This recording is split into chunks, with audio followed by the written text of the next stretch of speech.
પછીનું સ્ટેજ છે સદગુરુ. ગુરુ બિન ભવનિધિ તરવું ન કોઈ, શિવ વિરંચી વિષ્ણુ કિન્ન હોય. ગુરુ પદ મહાન છે.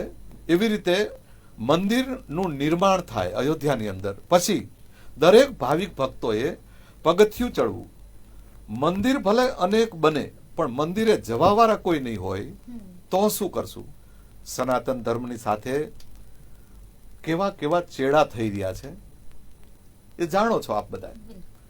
પણ એ ચેડા ન થાય એના માટે સતની ધારા, અમરલોકની ધારા, પરમાત્માએ આપણને અત્યારે જે કઈ આ ધારા આપી છે ને એ વૈકુંઠથી આપી, અમરલોકથી આપી, અમરધામથી આપી.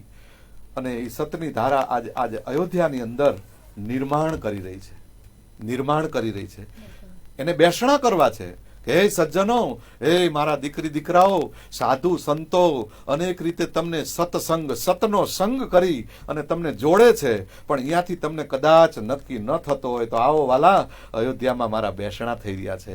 એક એક સજ્જનો આવો અને મંદિરને પગથિયે ચડી અને ચરણરજ માથે ચડાવી અને શ્રી રામચંદ્ર ભગવાન કી જય, શ્રી રામચંદ્ર ભગવાન કી જય.